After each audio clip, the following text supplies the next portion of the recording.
बिस्मिल्लाहिर्रहमानिर्रहीम। अस्सलाम वालेकुम guys, welcome to the notes on entrepreneurship episode 4। आज की जो एपिसोड है इसमें मैं आपके साथ एक बहुत इंपॉर्टेंट कॉन्सेप्ट शेयर करने लगा हूं जो एंटरप्रेन्योरशिप में मैंने भी इंग्लैंड से अपने एक प्रोफेसर से लर्न किया है। और इसका जो एक्रोम है या इसका जो एब्रीवेशन जिसकी वजह से मैं इसको कहता हूँ ये कॉन्सेप्ट है वो बड़ा इंटरेस्टिंग है। दैट इज़ अबाउट कि एंटरप्रेन्योर्स का एक फेस होता है। Face, FACE, face. और हर एंटरप्रेन्योर में उसका जो फेस है FACE वो कॉमन चीज़ है।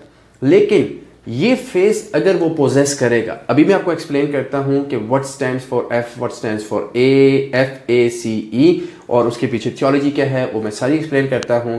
But there is few more things जो एक नॉर्मल एंटरप्रेन्योर को एक बहुत बड़े एंटरप्रेन्योर से डिफरेंट या डिफरेंशिएट करता है, वो उसमें भी फेस के अंदर जो एडिशंस है वो भी मैं आपको बताता हूँ।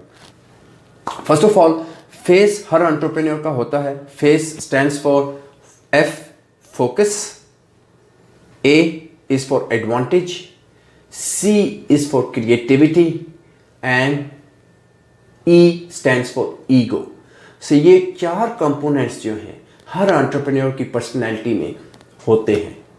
ये कम ज़्यादा ज़रूर हो सकते हैं but all these factors they are in the personality of every entrepreneur. So F, focus, FACE, focus, advantage, creativity and ego. So what is focus? एक अच्छे एंटरप्रेन्योर की सबसे पहली जो करेक्टरिस्टिक है कि वो अपने आइडिया पे फोकस करता है। जब भी आप देखिएगा किसी भी एंटरप्रेन्योर को आप देखेंगे, मिलेंगे, तो they always talk about many ideas, लेकिन they must be carrying one और two as a focused.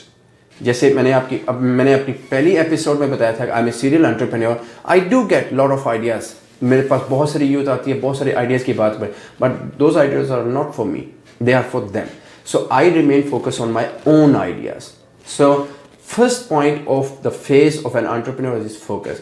So whatever is your idea, remain focused on that. The second is phase, FA. A is advantage.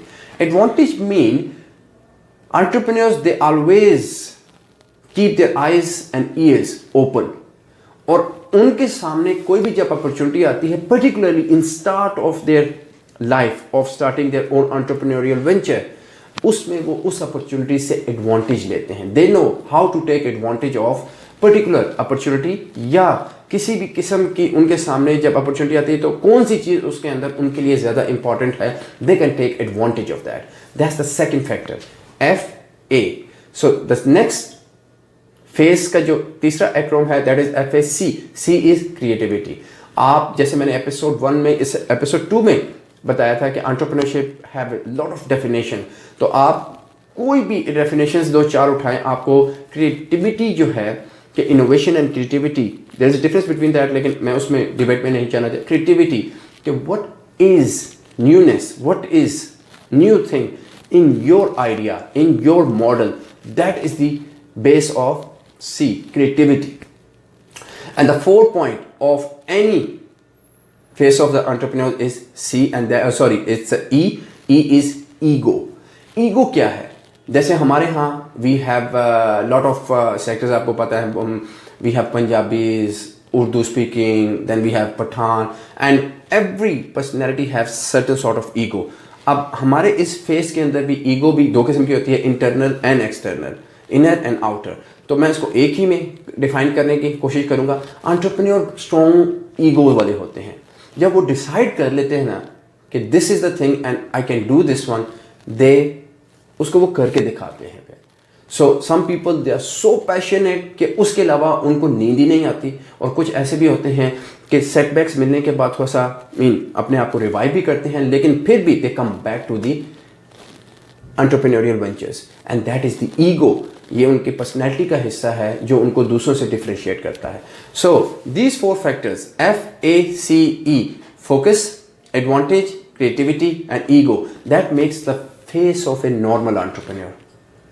मैंने word use किया है normal, लेकिन अगर एक entrepreneur ने normal entrepreneurship से बहुत आगे जाना है तो ही और she must have to cover two additional point, and that is T and S. T stands for team and S stands for social.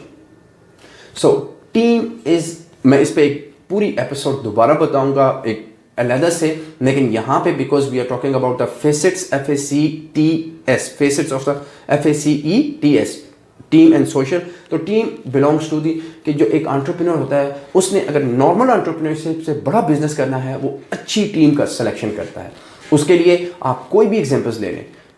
हम पाकिस्तान में हैं और पाकिस्तान में बहुत बड़े बड़े नाम हैं. You can talk about KNNs, you can talk about TCS, you can talk about many entrepreneurial ventures जो आज नई जनरेशन के साथ नए आइडियाज़ के साथ काम कर रहे हैं. And one of the key factor in their entrepreneurial, उनके जो मॉडल के अंदर है वो टी है. They have a very strong team. They always pick very nice people to progress. वो अपने मॉडल में इन्हेंसमेंट या नए आइडियाज़ लाने की, जो क्रिएटिविटी ऊपर वाले पॉइंट में भी आ जाता है कि आपने जब आगे बढ़ना है तो क्रिएटिविटी से स्टार्ट में नहीं आगे भी चाहिए. तो टीम का बहुत वो इंपॉर्टेंट मीन इस एस्पेक्ट पे बहुत काम करते हैं. एंड द लास्ट जो फेस के साथ T and S मैंने लगाया है, फेसेट्स, FACETS. तो S stands for social. Now dynamics जो बिजनेस की है वो चेंज हो गई हैं. मैं कभी कभी कहता हूँ कि इट्स ए अनयूजुअल थिंग, लेकिन because it's a very beautiful advice जिससे हमने भी फ़ायदा उठाया है कि नेटवर्क आपको बहुत काम देता है. So social, if you are social, जहाँ पे और कोई चीज़ काम नहीं देती वहाँ आपका सोशल नेटवर्क जो है वो काम देता है. जहाँ पे बाबा कायदे आज़म भी नहीं काम देता वहाँ भी आपको सोशल नेटवर्क जो है ना, if you are good in that one, बहुत सारी चीज़ें आपकी स्ट्रीमलाइन हो जाती है. अब ये सिर्फ ये नहीं कि जहाँ पे आपको हर्डल्स या बैरियर्स आते हैं, इसके अलावा भी आप अपने नेटवर्क में, अपने सोशल नेटवर्क में, अपने नेटवर्क के थ्रू बहुत सारे आइडियाज़ को, अपने बिजनेस को आगे ले जाने, उसके में साथ नेटवर्किंग करने के लिए आपको बहुत सारी चीज़ें हेल्प हो जाती हैं. So this is the concept which I was looking to share with you कि हर एंटरप्रेन्योर का एक फेस होता है एक नॉर्मल एंटरप्रेन्योर के लिए, लेकिन आपने एक अच्छा एंटरप्रेन्योर बनना है तो फेस के साथ साथ आपको T and S, FACE, team and social के फैक्टर पे भी बहुत स्ट्रांगली विद द टाइम आपको काम करना पड़ता है ताकि आप बहुत बड़े एंटरप्रेन्योरियल वेंचर की तरफ जाएं. Thank you very much for watching notes on entrepreneurship.